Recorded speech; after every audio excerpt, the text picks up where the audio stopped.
right. We are live. Sorry, guys. We were going to be on time, but I made the mistake of trying to update our audio systems, and it took us like almost half an hour to actually be able to get sound out of the computer because I'm an idiot and I should not be allowed to touch technology. I thought you were doing a better job than I would have. No, thank you. I appreciate that. All right. Welcome to the Ballistic Missionaries, Wrasslin Supplemental. I'm Dan. Yep. And let's confirm that I'm Dan. Yes. Okay, so nobody guessed our trivia question last week, I don't think. No, somebody did. I believe it was. Somebody did? Yeah, I believe it was Jeff Clare. Oh, okay, cool. Which page? On your page? I think it was on the Ballistic Missionaries page, but yes. Okay, let me just double check that. I am glad that you pointed that out because I was a little disappointed. Did he get it right? Yes. Oh, cool. Way to go, Jeff. This is actually a really tricky one because Jeff Clare commented on your photo. Yes, he did in fact get it right. Nice, thank you. All right. So the trivia question was, who did Dean Ambrose beat for his first and only WWE championship? Championship is in quotes for a reason. Not to be confused, his first championship in WWE. Yes. That was in 2013, and he won by beating Kofi Kingston. Yes. And that would be the United States Championship. Yes. This one, though, he beat Seth Rollins. This was in a triple threat. And I believe SummerSlam, where they're getting ready to do a brand split anyway. And Dean beat Seth after Seth had beat Roman. This is when the Shield collapsed. Yeah, this is after the Shield collapsed. Well, yeah, after the Shield collapsed. Yeah. And basically, Dean went over and became the champion of a reformed brand split with SmackDown. But at the time, the men's heavyweight title was called the WWE Championship. Yes. Because of the lack of the brand split. Yeah. And then afterwards, you had what would later on become the Universal Championship, which initially would be Finn Balor, and he lost after a day. And we're going way too off on a tangent here. But the answer is he beat Seth Rollins. All right. That was tricky. So way to go, Jeff Clare. I did guess it, but it was just me speaking out of my ass when Dan told me about it last week. So, I've got footage. We'll put it on next week. All right. Let's start with headlines. We got a lot to get through. Yeah. So let's get going here. Headlines. Mick Foley has joined up with AEW. He's apparently going to be doing commentary during the pre-show and post-show for kind of similar to Big E does on WWE's PLE events. MJF was talking to Ariel Helwani on her show about Israel. I like to point this out because, quite frankly, I'm not anti-Semitic, but I am very much against what Israel has been doing since the Nabka happened, 78 years ago now? I guess we said, and I will always speak for myself on this one. I can see a difference between the Jewish people, the Israeli people, the Palestinian people, and the Israeli government. And Hamas. Yeah. I think my grievances are against the Israeli government. And, very much so. And also... and the IDF. Yeah, and also Hamas. Well, yeah, they aren't innocent in any of this. No. But, when you decide that you're going to take over someone's homeland and you rape their teenage daughters and you light them on fire and then you laugh about it, it doesn't make you a great person, okay? And then you push them all out of their homes into ghettos and then you, continue to commit human rights abuses against them. And sure, they did some shitty stuff too, but come on, guys. Anyway, so MJF is quoted as saying, "I'm not in support of what's going on right now in Israel. I think a lot of stuff that's going on right now is super inhumane, and I can't back it. And I personally don't like Netanyahu, not a fan. He has mentioned that he has been experiencing increased anti-Semitism, of course, because he's Jewish, because that is something that is also happening, because now all the jackass anti-Semitic people are like, yes, Israel and Jewish people are the same and they're all terrible, except that anti-Semitic people are wrong and awful for reasons that have nothing to do with what the Israeli government does. They tend to. I was born American. Last time I checked, I am not the Israeli government. Last time I checked, I don't have a relationship with Bibi Netanyahu. I'm not telling him what to fucking do. So it's just weird. Yeah, I agree. Like, it's hard saying I don't like the Israeli government because then a bunch of anti-Semitic fucks come out and they're like, "Oh, see, we were right." No, you're not right. You're douchebags. Yeah. You can simultaneously say that you don't like the Israeli government, but you don't. They could say things like, "Oh, the Holocaust happened," and there's anti-Semitism, and Jews across the world do experience this. Yes, and it has gotten worse. And it has gotten worse, and it's a terrible thing. And you can also simultaneously say what's happening towards the Palestinian people is also equally terrible. Because it really is. Yeah. It's inhumane, and it's breaking several. Like, if you look up, there's a lot of evidence via the UN about what's been going on for decades. And if you want to just be a dick and say Israel's done nothing wrong ever in the history of the country, well, you're wrong and you're a moron, but you also should look up some of that stuff. And simultaneously, if you're on the other end saying that the Jewish people are in some sort of world conspiracy cabal to overthrow all of humankind and bring forth the Antichrist, you're also fucking wrong. You're also kind of a fucking moron, like, to a huge degree. Like, so, yeah, I mean, I appreciate what MJF said. I mean, MJF is like the big Jewish guy, in pro wrestling in a lot of ways. No. But it feels like this is one of those things that Americans make Muslim people do every time that there's like a Muslim like suicide bomber or something, where they're like, "Oh, you're Muslim. What do you have to say about this?" It's like, they're not these people. It's not the same. Like, he shouldn't have to come out and make a statement. I'm glad that he did, but he shouldn't have to. In my opinion, I don't know. White people are often not put on the same kind of pedestal. 1,000 of gun-related deaths, and usually by white Christian men somehow never get that same treatment. I guess we've all just accepted that they're all fucking insane and going to murder all of us at some point. Present company excluded. I'm sorry. But that shouldn't be, I don't know. It's a mess. Like, he shouldn't have to say that. He shouldn't have to speak for what the Israeli government is doing. But I appreciate Jewish people coming out and saying this is not okay. I mean, I'm not Jewish. I'm about as Jewish as most white people are. Well, that's kind of common, right? To have like some Jewish ancestry, right? For white people? No. Really? Yeah. Oh, well, I do have some Jewish ancestry. It's on the Gypsy side, I suppose, the Romani side. I assume that was more common. Yeah. It's not common. No. All right. So I guess I could say that. I just thought it was more common for most white people to have that. It's weird. Okay. So. Yeah. But yeah, I have a lot to say on this topic, and I can go on and point out very specific things. But then we're just getting into a realm of politics that has nothing to do with what wrestling. Wrestling.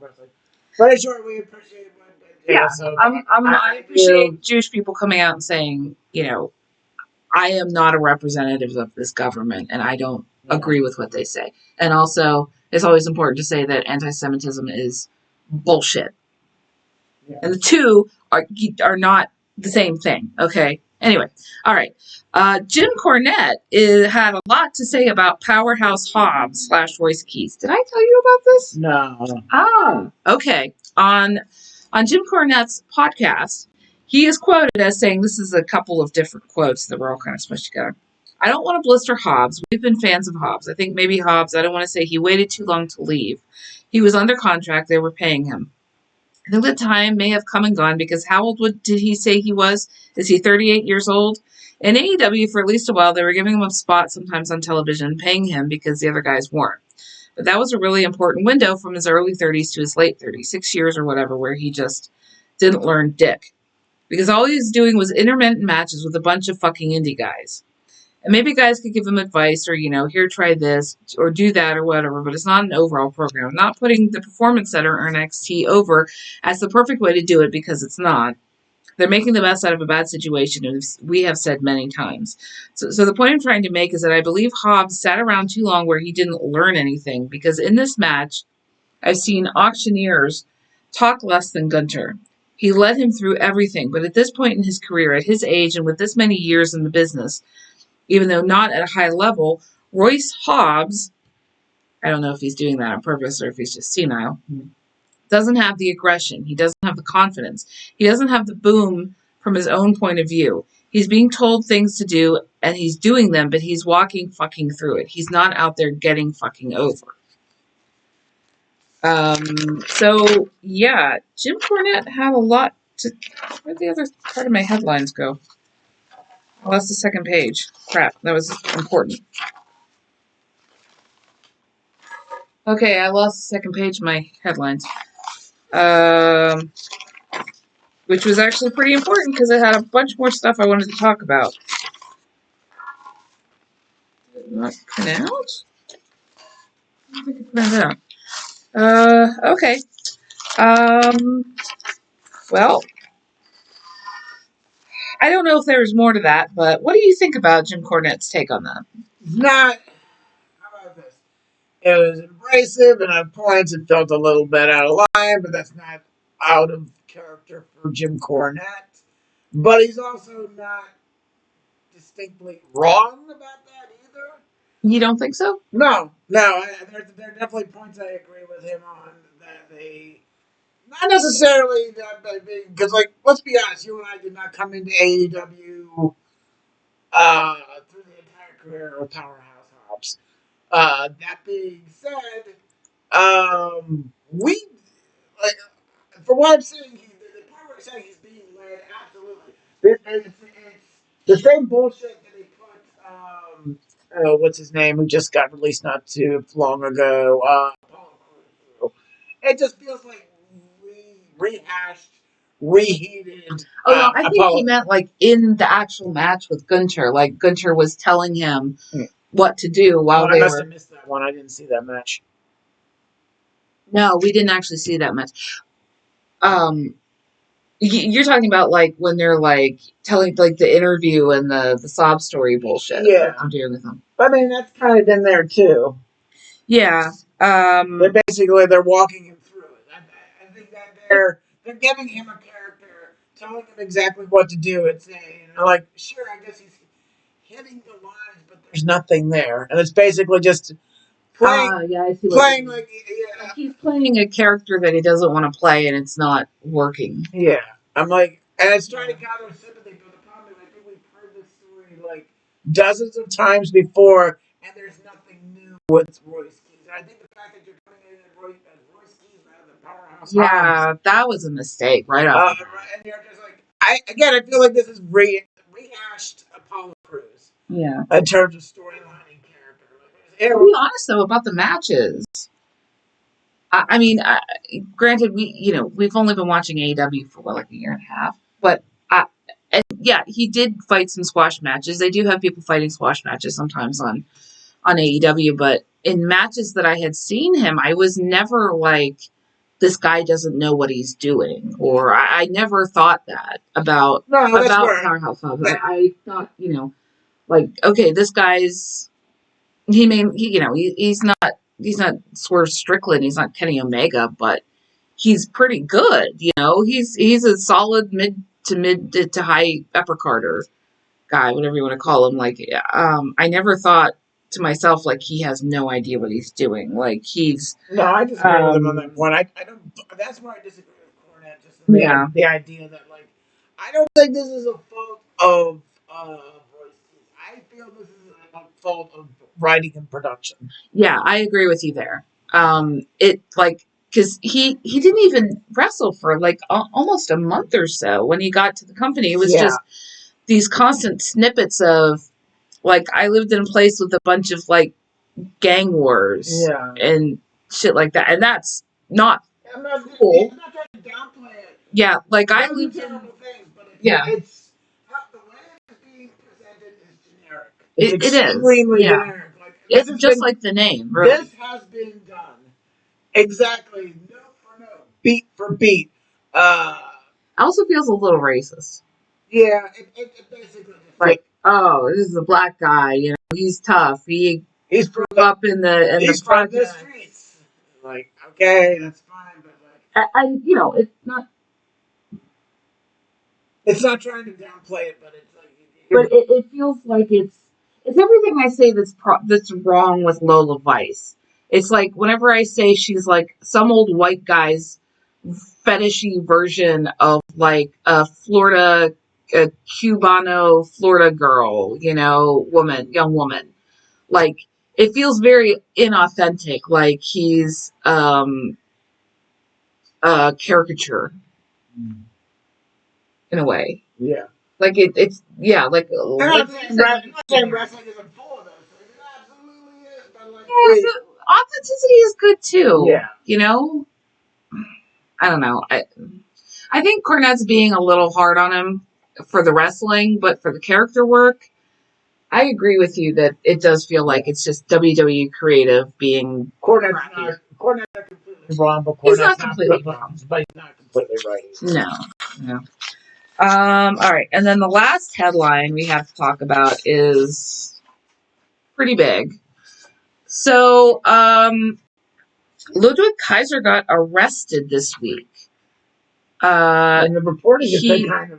Yeah. The original reporting came out that he was in an apartment complex, and based on the charges that were filed by the other person, whose name was, what was his name? Roy Roth or Ray Roth? Ray Roan? Something like that. I can't remember, but I don't have it in my notes because we'll just call him as the Florida man who lived in Kaiser's building.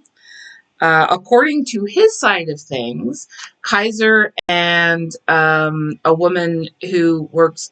Actually, no, I'm going to get her name. Andrea Bazarte, who is a Latino woman who works for. She's a commentator on AAA, or she's a backstage interviewer for AAA. Keep that in mind. This will come back. All right. So according to the guy who made the charges, Kaiser, Bazarte, and this dude were in the elevator. He claimed that Kaiser and Bazarte were being uncontrollably intimate, and basically they were all over each other. Yeah. And then when they reached the 12th floor, this guy, like, according to him, was being very polite in asking them to, you know, have some manners, and then claims that he was immediately jumped by Ludwig Kaiser. Well, that's not his real name. I can't remember what his real name is. He was immediately jumped by Kaiser and pushed and punched repeatedly in the back of the head. Kaiser was and threatened further violence. CCTV footage showed Kaiser punching and pushing the complainant outside the elevator at the time of the incident. So that was the original story that came out. But just today, I actually stopped and I took, according to Sean Ross Sapp of Fightful, right? Fightful Select is his thing. He was sent a message from someone named Raj Giri. Okay. Before I get to this, I want everybody to stop and think to themselves whether that story sounds correct. Whether a guy said something very polite to two people who were making out heavily in an elevator, and he just got jumped by one of whom is a professional wrestler who is, well, he's German, an international, star who's traveled all around the world. You said this better than I did. Sure. Ludwig Kaiser is basically like a guy who's probably at least a good decade plus career in professional wrestling. He is from Germany. He has wrestled in numerous countries, including the UK, including France, including Austria, all over Europe, through Japan, into South America and in Mexico. And as far as I know, has not incurred any altercation with the law or any kind of incident in that career.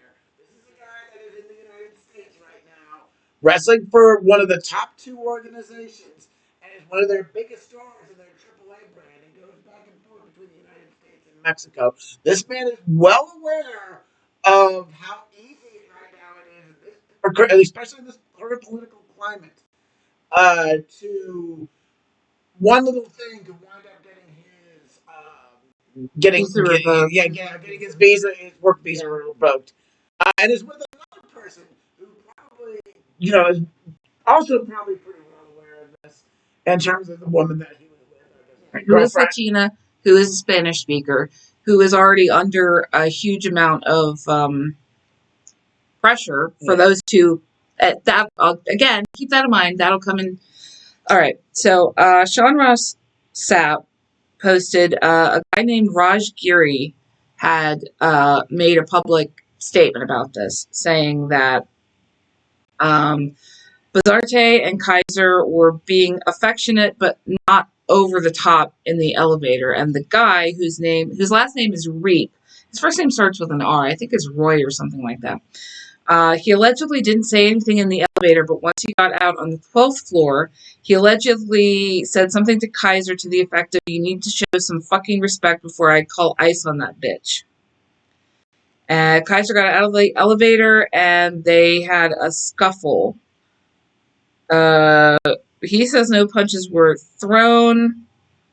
Apparently, the guy had something on the back of his head, possibly from falling, but CCTV footage says that there was a small scuffle, and he did fall to the ground, the complainant. And I would also like to bring up the fact, while we're having this discussion, of inappropriate fan behavior that has been going on and getting worse over the past year or so, where there have been wrestlers who have been, very close to, putting their hands on people because they are, getting mobbed and sometimes assaulted by fans. CM Punk threatened a guy in an airport twice because he wouldn't keep his hands off of AJ Lee. He literally probably could have been, he was being very pushy about it. I mean, Rhea Ripley was shown getting mobbed by 12 men with phones while she was trying to get into a taxi. They were surrounding her. They had her backed up against the car. She couldn't open the door. I've heard incidents with Drew McIntyre. I've heard incidents with various other wrestlers having this problem, and it's not. It's definitely. I want to say it's happening more to women wrestlers than it is to men, but this doesn't make I mean from this either. So when you look at the first story and how, and I don't know about you, but when I heard it, the first thing that went through my head is there's something missing here, which filled in a lot of pieces when I heard the second story. Being that it is in Florida, and being that Kaiser was in the elevator with a Latino woman, and being that fans, we all know Florida Man. Okay, we all know the Florida Man stories. We know that there's something in the water down there, and that they are heavily angry Republican MAGA douchebags.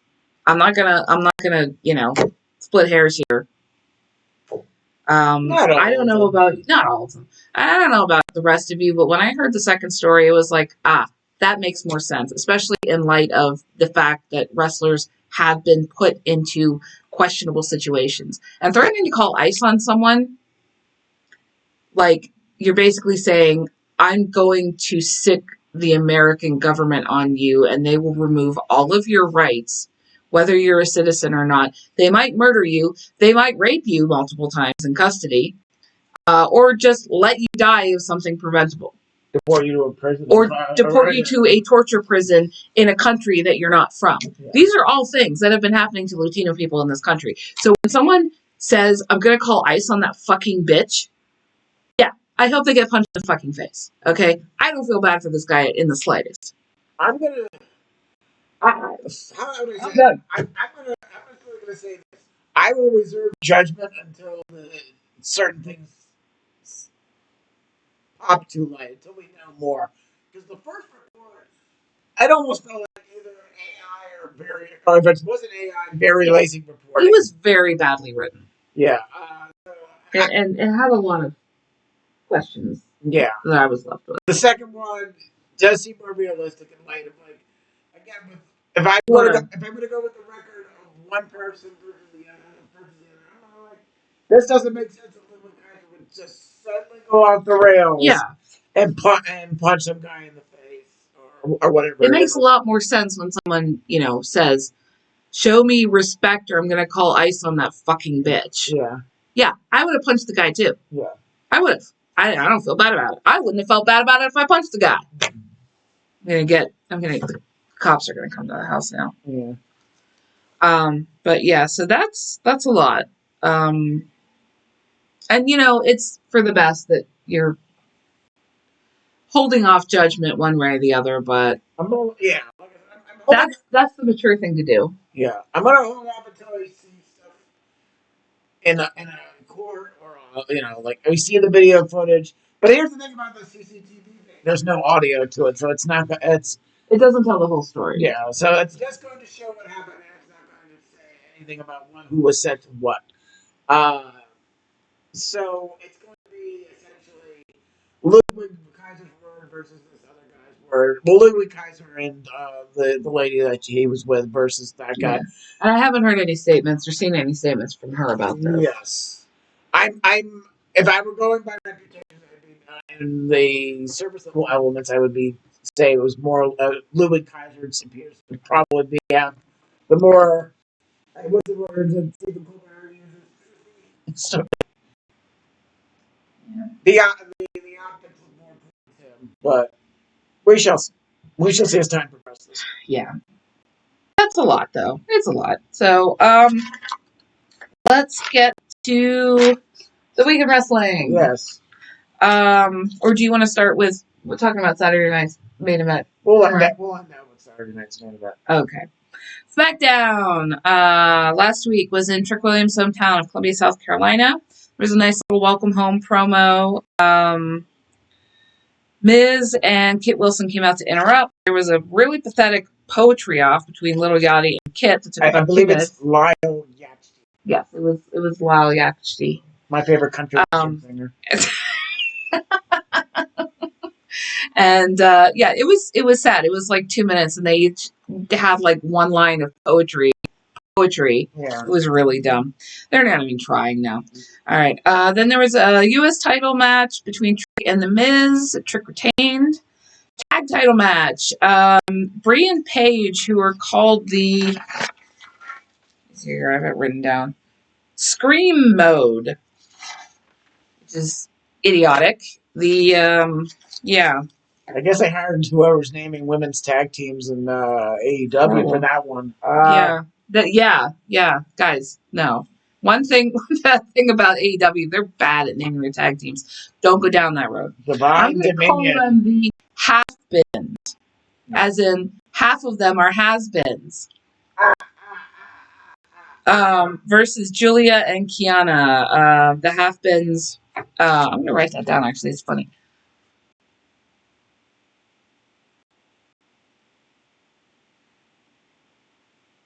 Half bins. Okay. The half bins retained because, Saturday night's main event coming. Wait, no, are they even on Saturday? Yes, they will be. They will be Yes. defending, I guess, a The return match. Irresistible Forces. All right. Chelsea Green is back. Yay! I'm so happy. She's trying to team up with Tiffany.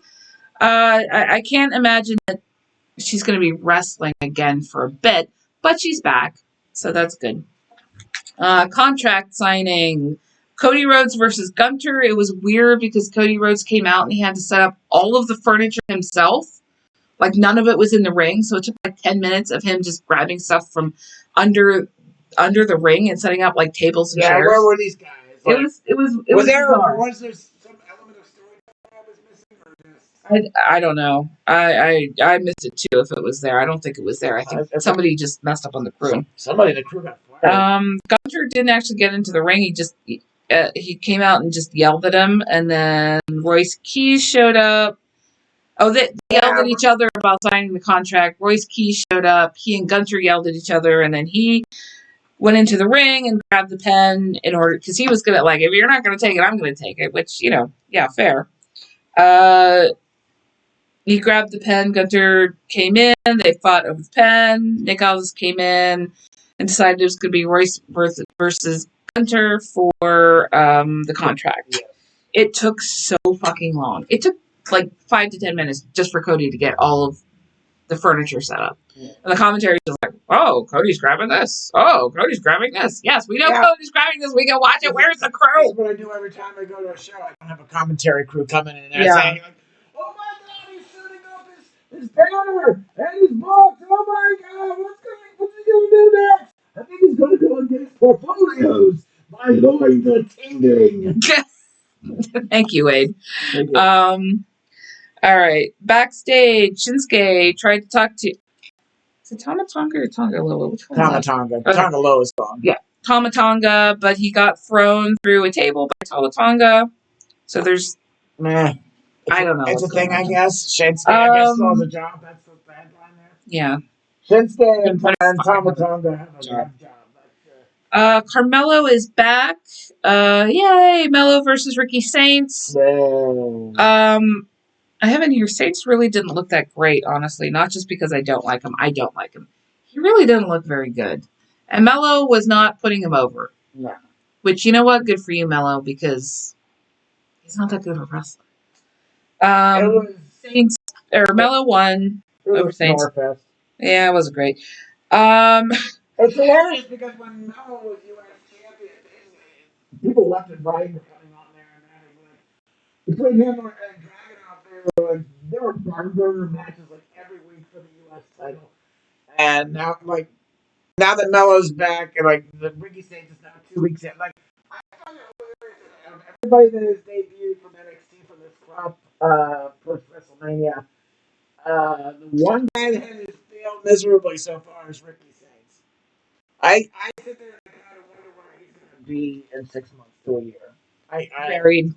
Oregon. Which maybe there's something good about him. I just don't know what the hell is that. I have yet to see it.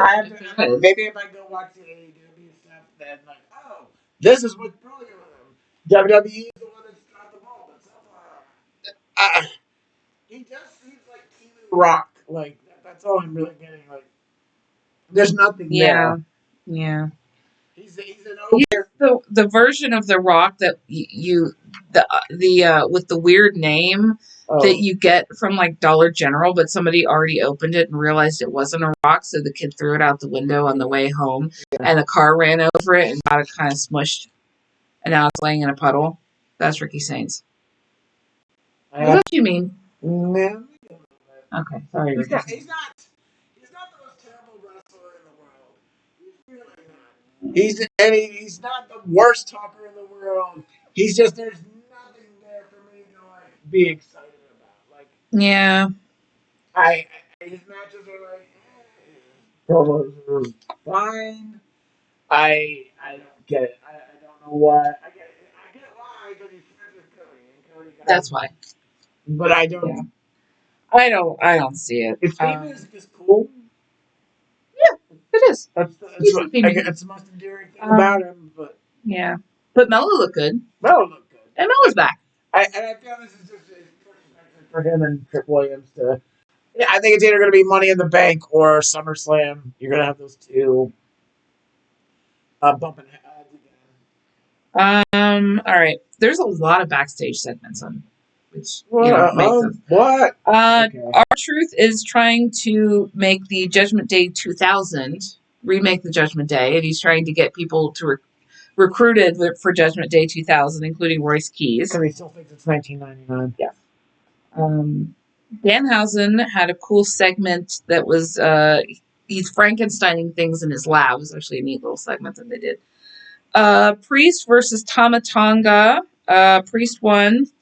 Another backstage segment. Johnny Gargano is still in a waking coma and is being yelled at by Sami Zayn now.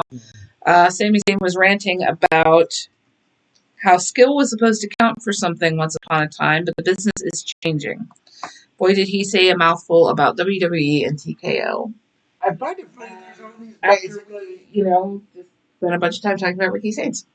Yeah, I find it amusing that between him and CM Punk and I would say many other promos that are basically bashing the company, it's not the same as say when Austin or Rock were picking on this man. I feel like it was all part of the show. I feel like McMahon knew that he was the bad guy. Yeah. He's the corporate bad guy. Everybody hates him because he represents their boss and they want to see him get beaten up. Yeah. He got that. We're never going to see anybody from TKO get their ass kicked. There will be a bunch of talk, but there will never be a resolution for it. You're never going to see Nick Khan out there getting his ass handed to him by Damian Priest or. It'd be great to see though. Or anybody on the roster. You're never going to see anybody, whoever the head of TKO is right now, or Dana White, or any of these guys get their comeuppance for it. Yeah. It's empty talk. I mean, you can make the argument that it's empty talk. But this is there's nothing going to ever come from it. Yeah, and it's a little frustrating because it's like, yes, Sammy, we know. We are suffering through it. Yeah. Right now, okay? So it's nothing on Sammy, but it's more just the talk. I genuinely feel bad for Sammy Zayn right now. Yeah, he's got the shit end of the stick right now. I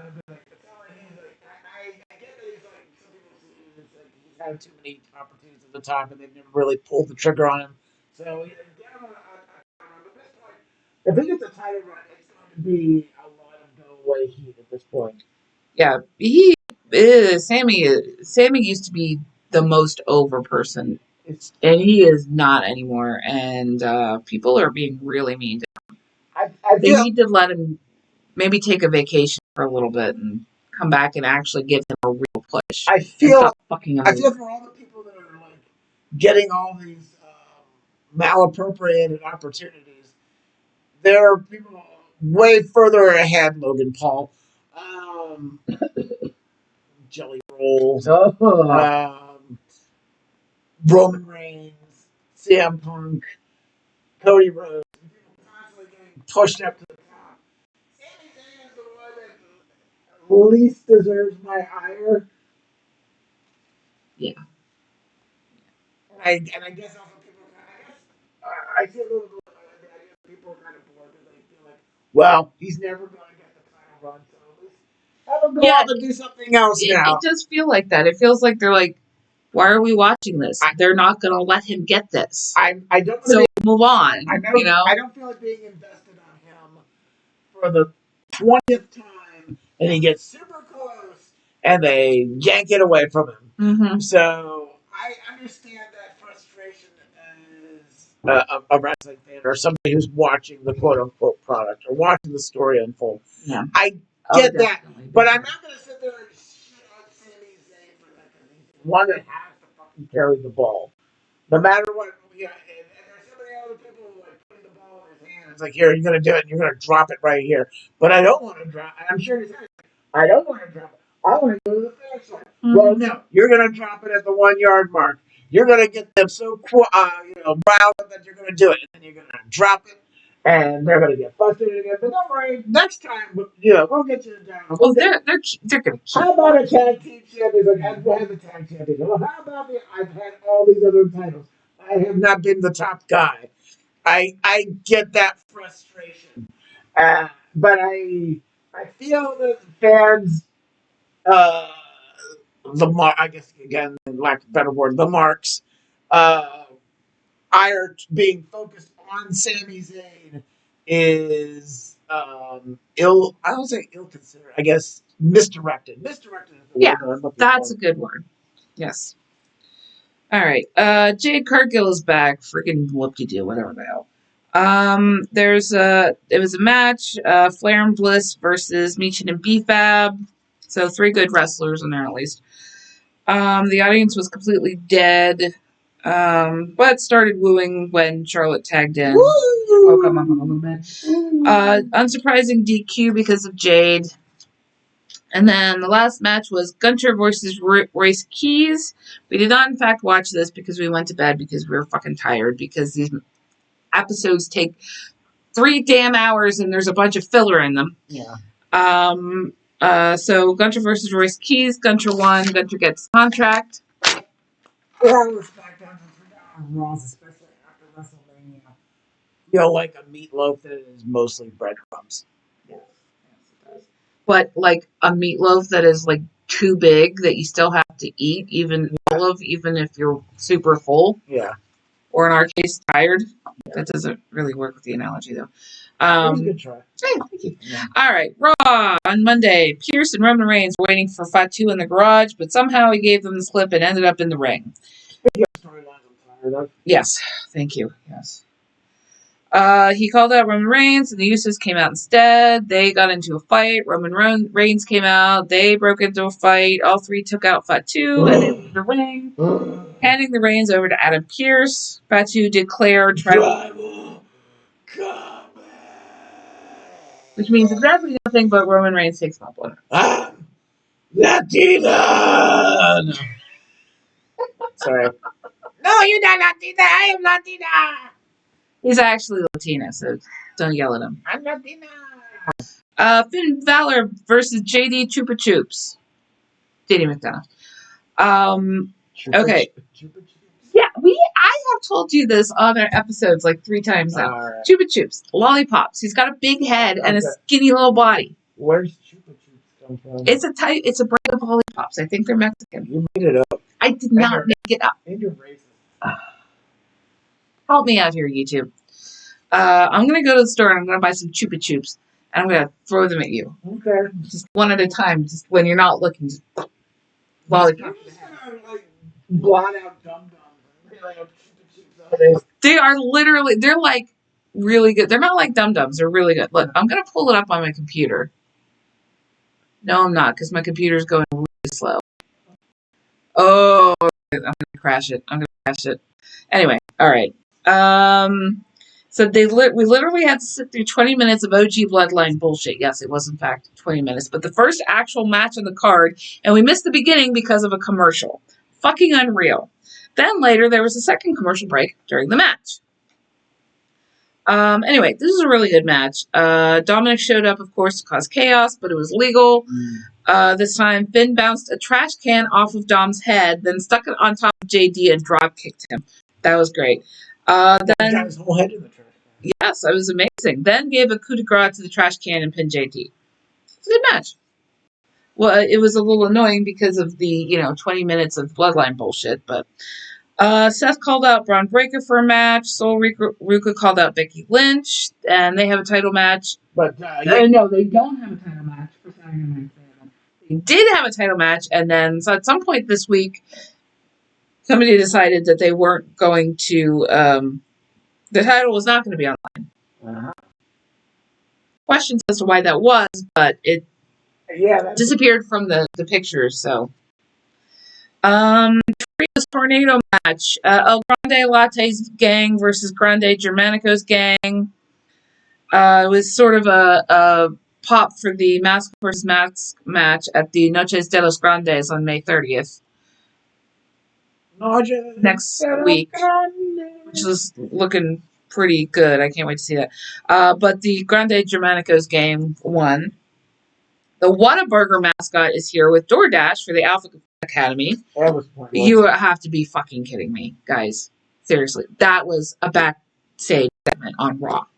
The Whataburger mascot showed up. I don't even know where there's a fucking Whataburger around. Anyway. The Usos talking to Kathy Kelly about Tribal Combat, explaining what was going on. It's... LA Knight showed up. It is a thing. Chupa Chups are a thing. It was even referenced in My Name is Earl. Do you guys remember that show? I kind of got the joke from them. Sorry, guys. Yep, it's Chupa Chups. Yep. Alright. Ha! Suck it. Okay. I mean, I will when I get some Chupa Chups. Yeah, I've never gotten to try them. They look like they're really good. Okay. Then how do you say, they're much better than Dum Dums? You haven't tried any! I tried Dum Dums. So how do you know that they're better than Dum Dums? Because if they were any worse, they'd be Nico wafers. Okay. I even kind of like Dum Dums, but they aren't good. Or Now and Laters. They might taste like narrow. I don't know. But the next time we see some, I'm actually now I want to get some. Now next time we go, I'm going for Halloween candy. They're kind of expensive. That's why I get them. Okay. Damn! Hey kids in your neighborhood that are watching. No, I don't. I usually give if I give lollipops, it's usually like Blow Pops or Tootsie Pops because they're actually good lollipops. Yeah. Dum Dums are like when you're at the Pride Parade and you're marching and you gotta get some candy, a whole huge amount of candy to throw at people. You get the Dum Dums because they come in a real big bag. Like a good. And you can like grab about 10% are gonna want out of the streets anyway. Yeah. Anyway, all right. LA Knight showed up talking about a falafel ceremony, and Jay just completely broke. I don't even know what the fuck they were talking about that because I was totally focused on Jay trying to not laugh. He had to turn around for a bit. And he came back and he's giving me a look like where he's trying to keep himself from laughing at it. I'm feeling very oozy. All right, women's tag titles. The Half-Bins versus Judgment Day. The Half-Bins won. They retain, of course, because they have a tag match. Yeah. On Saturday night's main event. Which I'm hoping they lose and that winds up. Again, my theory is transitional. Yeah, Bria's going to turn on Paige. Nikki's going to come back, and they're going to pull the Bella Twins. Paige is probably going to get together with AJ Lee. This is my wild theory. Cool. And there's going to be a match between the both of them, fueled by the fact that the Bella Twins were the epitome of that late aughts, early 2000s, early teens women's wrestling scene, and Paige and AJ Lee were kind of that transitional thing to women's wrestling now. Yeah, because they were actually good. Yeah, I like the Bella Twins. The Obafemi Open Challenge happened again this week, and it was idiotic. Not because of Obafemi. Obafemi can do no wrong, in my opinion. Because Brock Lesnar's back, and that whole sweet send-off at the last PLE was apparently complete bullshit. So Brock Lesnar came back, hit him before the bell. It's dumb. According to Paul Heyman, he's coming to Clash in Italy next week. It was stupid. Fuck you, people. Yeah. Yeah. Because I think Brock saw dollar signs, and WWE saw dollar signs. Instead of having it one and done and giving Brock a send up into the sunset. Let's piss off our fans. Brock forgot, need money to eat. Brock must go back and hit Tiny Man. Cow's not free. All right. Seth versus more cowboy hats. Seth versus Austin Theory. Logan Paul got involved. More lawyers. Angela Dawkins came out to get involved too because apparently he and Seth Rollins worked out something backstage. Vision went after Dawkins. Tez came out. Pierce and security came out. It was overbooked. I think it was a DQ. I don't even know who won that. Lawyers. End of Raw. Lawyers. Lawyers, make crimes go away or Brock eat you. Puny lawyers in suits. Brock like roasted lawyer. Lawyer nuggets. All right, NXT opened with a tag match with the two men's title holders versus Cam Hendricks. I don't know who he is, and Mason Rick, the really big dude that just came in, the big powerhouse guy. So it's Miles Bourne and Tony D versus those two. There's a blind tag to Rook. Cam Hendricks took the pin on Miles Bourne. They seemed happy about that. Tavion Heights came out for a distraction. It was fine. Miles Rook is now officially part of the roster, so I'm curious what he does. I don't know who that is. Bad. He'll body slam your dad. I don't know who Cam Hendricks is, though. I'm a little fuzzy on that. But he's a wrestler. That's why he's in the ring. Yeah. Makes sense. And he kind of gets... Yeah, I confused it, especially after his haircut, so... Yeah. That's racist. Kalani Jordan came out for a promo. The audience does not hate her as much as they used to. Well, most people seem pretty bored and just weren't paying attention, but she got a few cheers. She had a very small cheering section. Her mom and her aunts showed up. Yeah, but the longer she bitched about things, the less cheers she got. Izzy Dame came in. People woke up a little bit. She's wearing her shaved Muppet stockings again. I don't know. Lola Vice is here. Lola said, Kalani, you talk a lot. She does. It was funny in the moment. I didn't, you had to be there. She gave Izzy Dame a title shot for next week. Kendall Gray came out, and now the audience is really awake because she's super over, because she deserves it. She's cool. Ren Sinclair snuck in the ring behind Kalani and took her out with a crutch. Well, Lola dumped Izzy out of the ring. So there's a whole bunch of crap. Romeo Moreno, the new guy that hangs out with Noam Dar, took on Tristan Angels. Older. Yeah, the guy that Dan likes to say all the members of the Brood went through the machine and the fly, and Tristan Angels came out. Yeah. He won. It was actually a pretty good match for intro match. The two were pretty green, but have promise, and I want to see more. For some reason, and I don't understand what is going on with this, Shiloh Hill was dressed in some kind of hillbilly. He was trying to be an English gentleman. Oh, he was wearing like a hillbilly tuxedo, which was like a sleeveless, like a vest and like dress pants and a top hat that Guy Fieri may have worn to his wedding. I feel like a bit Shiloh Hill is like one of the descendants from Larry Darrell from Newhart. Yeah, I could see that. I'm on the Shallow Hill train. He's fun. I'm Larry. Whatever he's gonna do, it's whatever. My brother Darrell. This is my other brother Darrell. This is his son Shiloh. He built us a car made entirely out of spam cans. He could do it. Powered by squirrels. Yeah, he has a thing with squirrels. I need him to teach me his tricks, because whenever I try to talk to squirrels on our walking routes, they climb behind the trees and pretend that I'm not there. They run away because they're racist. Okay. You're squirrelist. I am not. I think squirrels are awesome. Okay. Women's North American title, Tatum versus Lizzie Rain. It was actually a really tough match. It was well fought, and Lizzie Rain actually looked pretty good. Zarya came in at the end, took both of them out. Tatum Paxley retained her belt, though.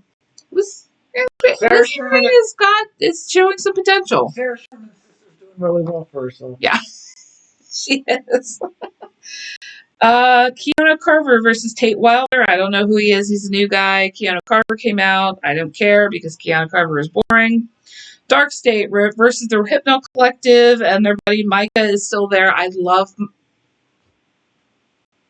Is it Micah? Mika?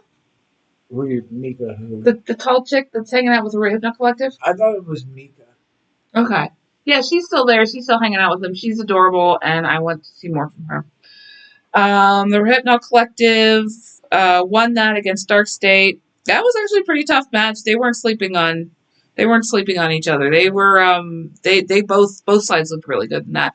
And then afterwards, I'll say this about the Vanity Project. We bash on them, but as a tag team, fun of them, but they are a good tag team. They're good tag team champions. Yeah. They remind me of like 80s tag teams, like the Fantastics, the Rock and Roll Express, the Midnight Express. They well-rounded, all-around guys. Not like super high flyers, but they can do that. Not the best ground mat guys, but they can do that. Not super power guys, but they impress me with their power moves. I mean, yeah, definitely. They're a well-rounded team that actually use tag team moves. Yes.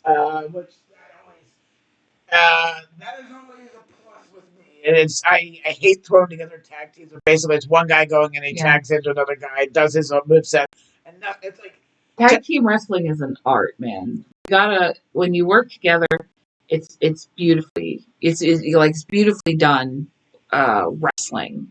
You know, it's like pairs figure skating. You know, but when you just throw people together, it's just like the practice sessions at the Olympics where there's just a bunch of people skating and they're not. The thing I hate the most is when a mismatched team of two guys that hate each other are put together, and then they're given the tag up the drama. And the tag championships are used as a problem, and then there's so many tag teams that are around that are vying for a shot at that don't get any airtime in favor of the two singles. Of a singles angle. Like that pisses me off. Like I'm a fan of tag team wrestling. I've been a fan of tag team wrestling since the 80s. I'm still mad when Jim Ross and the odds, and then like wasn't completely wrong at the time saying that tag team wrestling was dead, which the way WWE was promoting it at the time, there was no tag team wrestling after like 05, 06. And there were mismatched teams holding the belts, but in terms of tag teams engaging in tag team wrestling, it wasn't happening. But yeah, like I said, I'll give their due. They are a good tag team. They're a good tag team champions. Yeah, they are. They are. But Dark State is, I don't know, partially breaking up, I guess. They all jumped Saquon's Sugars after the match because he was the one that got pinned. I think Dark State is still there, but it's minus Saquon Sugars, which is not the angle. I always felt the build-up was they were going to kick out Deion Lennox, right? Lennox. I thought that's where they were going. I thought Deion Lennox was on the verge of like some sort of face turn or something to that effect. But I guess it's just this. Maybe I'll bring in what's his damn name? Keanu Carver. We keep forgetting that he's not part of Dark State as it is. So I as well just put him in the group. Either Keanu Carver or what's his name with the chains? Yeah, that's Keanu Carver, isn't it? Is it? No. Oh yeah, maybe. No, that's. That's right. None of them have any personality. I'm trying to think of. Yeah, they're like, Keanu Carver's the guy that's like angry all the goddamn time. It's like just sit there and he was like yelling at Booker T and. Yeah. The other guy is Jasper Troy. Oh, I totally forgot about that dude. Yeah, I haven't seen him in a few weeks. I know he's still the speed champion, isn't he? I don't know. Or maybe he is. I have no idea. No, he's not the speed champion anymore. Man, what is going on with our frame rate? Like, it is really bad. Stop screwing up, Wrasslin. Damn. Yeah, one job. Give us internet. All right. Anyway, let's move on to AEW Saturday Collision. Kyle O'Reilly versus Orange Cassidy. Didn't Dynamite come on first? No, this is last Saturday. Oh, last Saturday. Okay. Yeah, there's no Collision this Saturday because Double or Nothing is on Sunday. Yeah. So there was a regular Collision episode last Saturday, and on Wednesday there was a 3-hour Collision / Dynamite smushed together. And I'd also like to take this moment again to remind AEW that PLEs pay-per-views are now in outdated mode here in wrestling. You should really switch over to the PLE model. I would really is to me your one glaring flaw with your entire everything else you do really well, but the fact that I did not want to pay $40 to watch pay-per-view, especially since I'm paying almost $20 a month for HBO Max. Yeah. Come on, guys. Yeah. Get with the century. Yes. Yeah. We're gonna keep complaining at you about this until you change it. And hopefully other people are doing the same. I hope so. Yeah, I hope it's not just us. Because they won't listen to us. No. All right. So the conglomeration, Kyle O'Reilly and Orange Cassidy and Mark Briscoe, who's back, versus Shane Taylor Promotions with Lee Moriarty. I don't know who these guys are. Although Shane Taylor, I think you should put together with Mark Davis and call him Booty Call. Yes. Shane Taylor did a killer leg drop on Orange Cassidy on the apron. It looked so painful. Yeah, Buster. Yeah. The crowd was really excited for Mark. They were chanting, "We want Briscoe." They wanted him to tap in. They're glad he was back. And when he got the pin, he got a standing ovation. So, which one of your uncles is he? He's my cousin. Oh, he's your cousin? From Delaware? Yeah. We don't talk to them. They're weird. Yeah. You have to know my family. We're hillbillies. So we're also weird. Yeah. And Buddy's weirder than your weird, your normal weird family. All right, so there's a TBS title match. Willow Nightingale versus Red Velvet. Willow did a cannonball off the apron, but Red Velvet moved at the last moment and she hit hard off the floor. It was super loud. We'll talk about that more in a minute. Red Velvet was pretty tough. Willow retained. Red Velvet was tough. Really, Willow was larger, so she was manhandling her just because of the size and the power. But Red Velvet lasted as long as she did in the match just because she was pretty tough, took a lot of bumps, and she's real fast. But in the end, Willow retained. Ciampa and Briscoe got into a fight backstage. It ended up in and out, then out of the ring. Samoa Joe and his protege, Anthony Bowen of the Ops, versus Lethal Twist, Jay Lethal and his protege, Lee Johnson. Again, Lethal Twist. Guys, come on. The twist is bad enough as it is, and then you throw Jay Lethal in it, and it's the Lethal Twist. It doesn't make any sense. You guys are bad at tag team naming. The Ops won that. Then there was a 5-minute eliminator match for the tag titles. It did not go 5 minutes. No. Because they keep putting Divine Dominion up against a bunch of jobbers, and when the Brawling Birds are right in front of them. Right? Thank you. Trios match. The Dogs and Mark Davis. Mark Davis now has the AEW national title. Good for him. He's running the Thick Boy title. Yep, that's right. Versus the Rascals. The Dogs and Davis won that. What's his nickname now? Dunkzilla? Yes, Dunkzilla.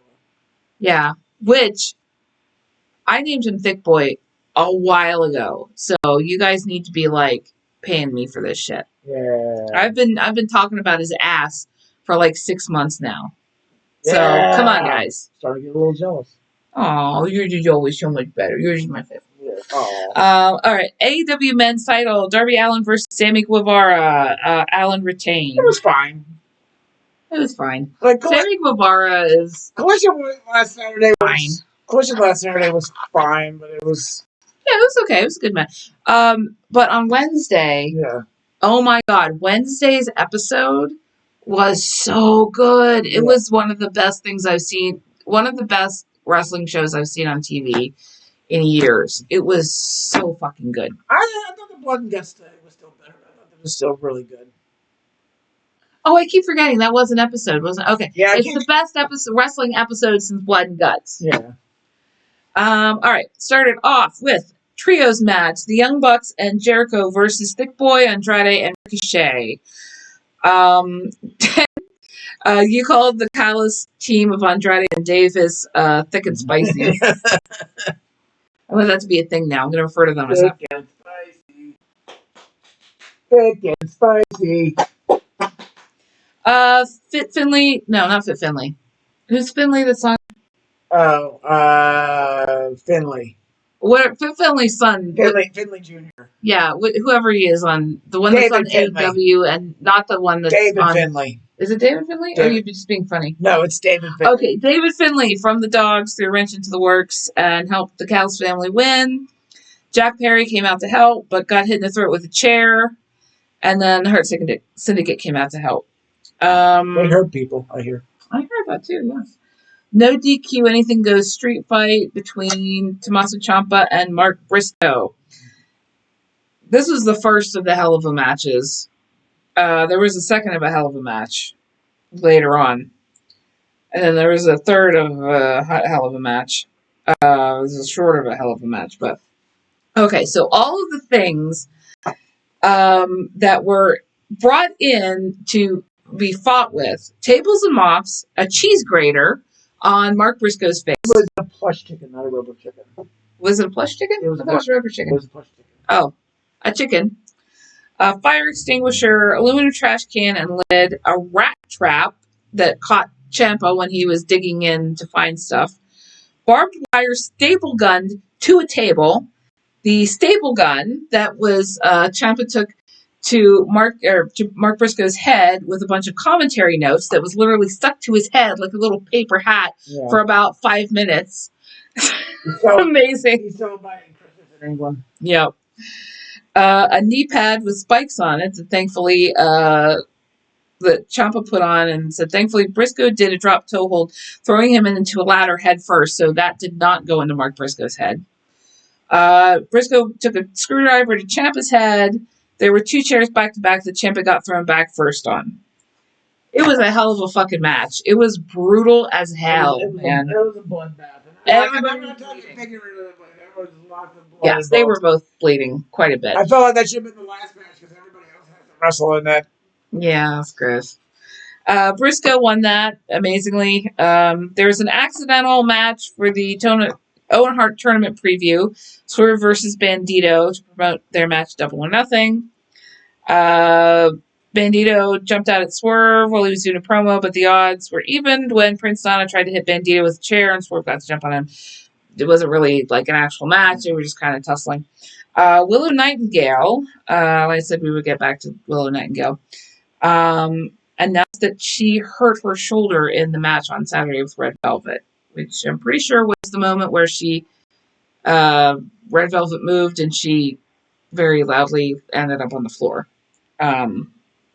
So she needs to withdraw from the Owen tournament and give up her TBS title. So that sucks. I'm a big Willow Nightingale fan. So we wish her the best. Speedy recovery. Yes. And then there was an eliminator match for the Continental title: Moxley versus Kyle O'Reilly. This was amazing for the equal and opposite reason as the previous match. It was.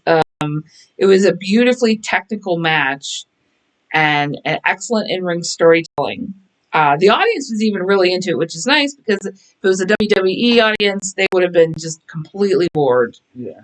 And it was an interesting juxtaposition with the last match because this one was a little bit slower and more purposeful, and the Ciampa versus Briscoe match was really fast-paced and chaotic. So they were beautifully bookended each other. O'Reilly had Moxley in an ankle lock for the last minute and a half, but Moxley wouldn't tap. And it was a time limit draw.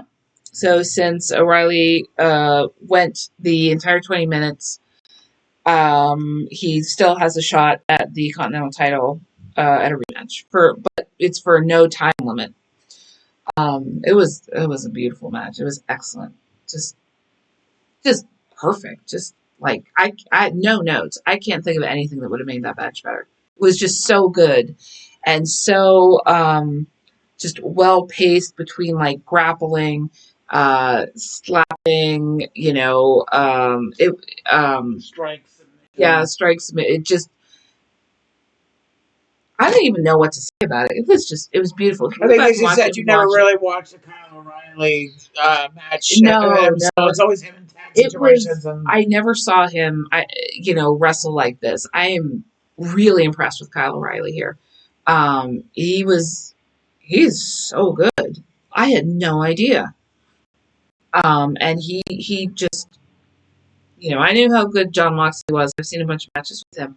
But those two worked together so well. They melded so well together. It was just a beautiful technical achievement of a match. It was fantastic. Well, it's not the same for me. Triangle of Madness and Athena versus Thunder Rosa, Mina Shirakawa, and the Brawling Birds.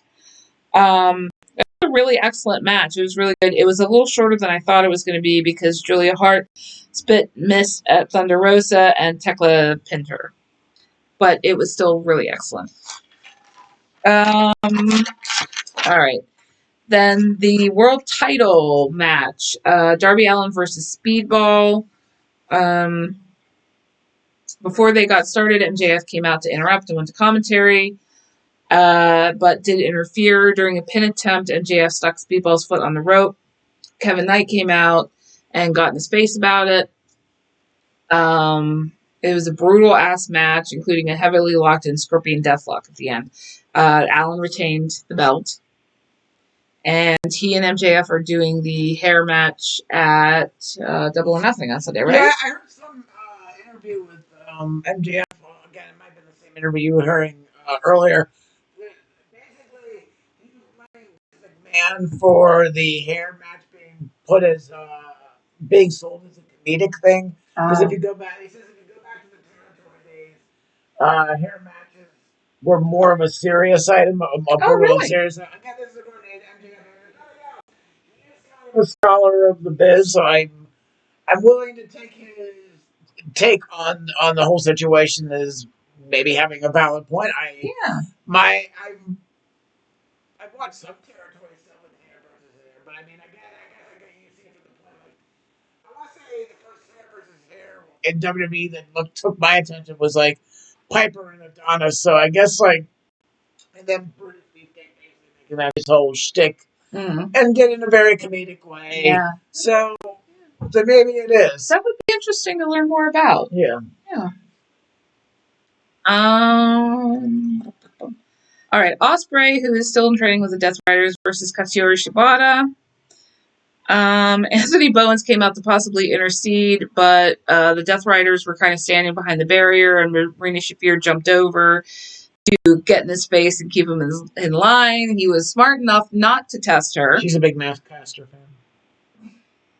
He's the best wrestler in the world. And then, Ospreay won that. Then Samoa Joe had a promo, but Ospreay was not impressed by it. Rush versus TJ Crawford, a squash match. There was another 5-minute eliminator match for the women's tag team titles. I don't even know who they fought. It was another squash match. I don't even think they mentioned their names, quite frankly. Which is, you want to give them their due. Then the final match was FTR versus the Conglomeration. So Roderick Strong versus Orange Cassidy. I'm trying to read my writing here. I didn't type this out, so I just have like a bunch of handwritten notes that I wrote. It was Roderick Strong and Orange Cassidy versus the FTR. And FTR retained, I think, is what. Yeah, they retained, and it was a good match. Like I knew it was a foregone conclusion that they were going to lose, but they managed to make it competitive and interesting all the same. And I didn't watch it. I had to go to work, so he watched it and he told me what happened. Yes. And then I was watching AAA. AAA is apparently every Saturday night. AAA is goes off. I think it's about 10 o'clock Eastern time. And I've been trying to kind of catch up with it a little bit. I've been enjoying it. It's really good. So I was watching AAA this past week. Fatal 4-Way Tag Team match. Mr. Iguana and La Parca defeated NJD. I don't know what they are. Sanson and Forastero, the Tokyo Bad Boys, Kento and Takuma, and Money Machine, Colmillo de Plata and Gara de Oro by pinfall. I love Mr. Iguana. Handicap match. Galeno defeated Chris Carter and Drago. Chris Carter from the X-Files? No, I don't think so. I think he'd break a hip. He's really old now. Yeah. Almost came out after the match to threaten Galeno. He still works there. He's actually lost a lot of weight. He's in really good shape. I'm also very impressed with whoever is doing his tailoring, because he had these pants on and they were great. They were so perfectly tailored. And the dude is like 7'2". So that is a feat. You cannot just buy a perfectly tailored pair of pants like that off the shelf when you're that tall. So, good on his tailor. He didn't wrestle, but he's in really good shape. And then the Creed brothers they're getting so much heel heat, like good heel heat, by the crowd versus Aerostar and Fiscal. I don't know if I wrote that right. Rio and Bravo came in to beat down the Creeds after the bell. Oh, the Creeds won, followed by OG Americano. They tried to demask one of them, and El Grande Germanico came in to turn the tide. It's another pop for the mask versus match for Noche de los Grandes next Saturday. And I think I missed a couple of matches on there, but that's what I got. But yeah, I want to start. I'm enjoying the AAA, so I want to start talking about them more on the show. Okay, if that's cool with you. Yes. Because it's pretty fun and I enjoy it. And they have great audiences, man. Their audiences are super into everything that they do. And I wish that more, like, they're the only good WWE audiences, in my opinion. NXT is still pretty good. I enjoy NXT. Okay, I take it back. NXT is good, yeah. But the two main brands, the audience is always really kind of dead. Why spend that much money to be bored? Right? Exactly. Thank you. Yeah. All right. Saturday night's main event is coming up tomorrow. Men's IC title, Penta versus Ethan Page. What do you think is gonna happen? I'm gonna say Ethan Page is gonna take the belt. You think so? Yeah.